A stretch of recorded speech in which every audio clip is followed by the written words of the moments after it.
Welcome to The Explainer. Today, we are unpacking a seriously fascinating take on something we all deal with, the daily grind. You know, if you've ever found yourself just kind of going through the motions at work, wondering what the actual point is beyond just paying rent, well, you are in exactly the right place. We are going to look at a teaching that completely flips the script on traditional employment.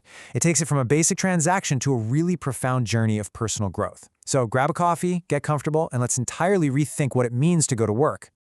Okay, let's dive right into our roadmap for today. We'll kick things off with 1, the part-timer's dilemma.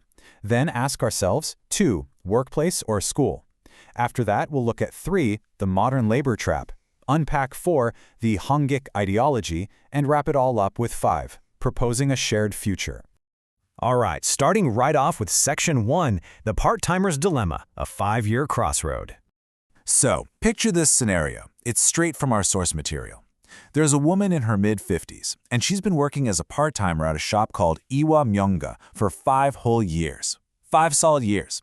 She really likes the place, but she is standing at a huge crossroads, asking herself, after 5 years as a part-timer, is it time to move on?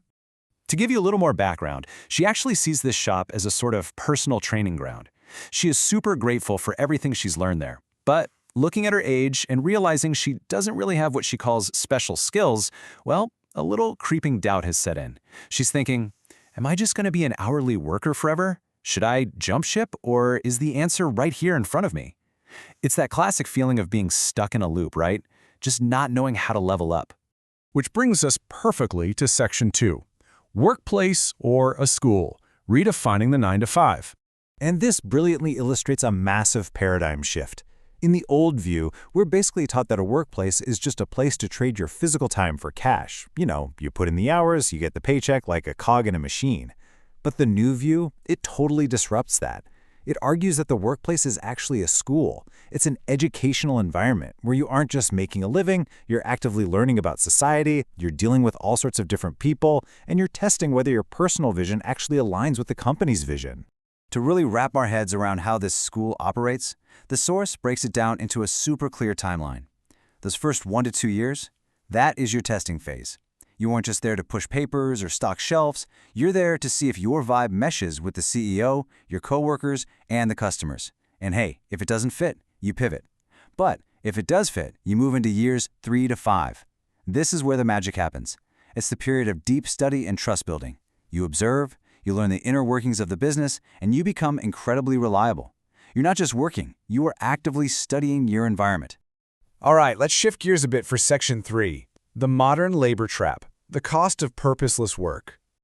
I want to break the fourth wall for a second and ask you, which of these two sides do you relate to more? We have to get a little serious here, because ignoring this shift has some pretty dark consequences. The source draws a really stark line. A laborer is defined as someone who merely trades time for a paycheck. In fact, the source goes so far as to call this purely transactional state being a modern-day slave, basically just bound by a contract to survive. But then you have the intellectual. This is someone who actively seeks rewarding purpose and an ideology. The big warning here is that in our highly educated modern society, we literally cannot just go back to being laborers without suffering some deep psychological harm. And that brings us to a really fascinating, honestly sobering concept, the intellectual's disease, or in Korean, jishikinpyeong. This quote perfectly captures it. Without rewarding work, intellectuals lose the will to live. The whole argument is that if you take highly educated, capable people and trap them in these meaningless loops where they're just surviving, not contributing to anything bigger, a massive, crushing despair sets in. It's basically a spiritual sickness caused by unfulfilled potential. And the real-world impact of this? It's huge.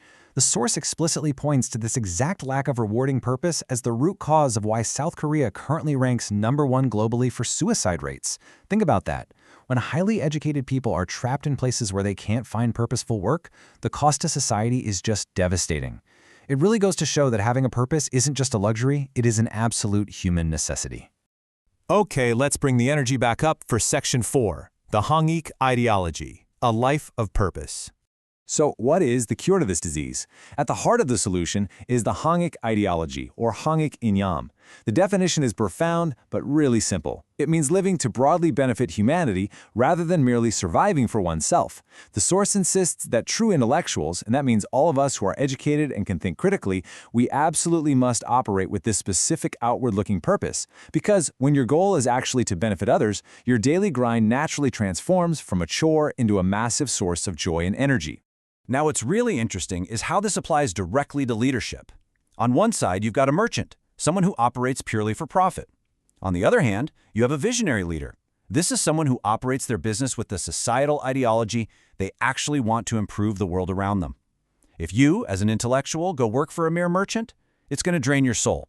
You're going to catch that intellectual's disease we just talked about. But if you align yourself with a visionary leader whose goals match yours, suddenly work becomes an incredibly powerful partnership.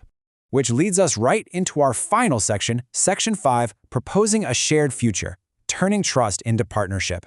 Let's zoom back into our part-timer from earlier. The source gives her a super clear, actionable 3-step strategy. Step 1, simply ask the boss for a cup of tea. Just create a dedicated, quiet space to talk.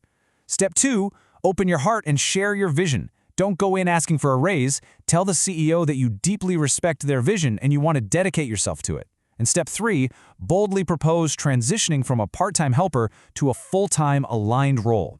Basically, offer to be a pillar for the company's future.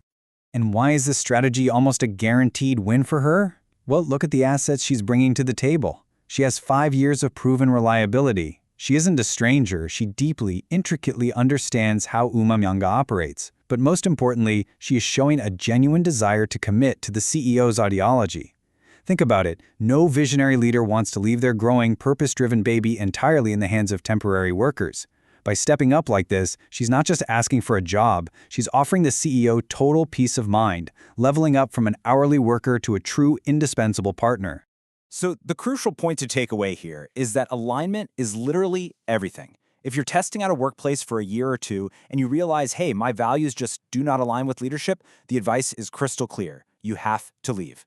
Do not linger for 5 years if it's a bad fit. A company full of disconnected people just seeking paychecks is never going to grow, and you aren't going to find your true purpose staying in an environment that doesn't align with who you are.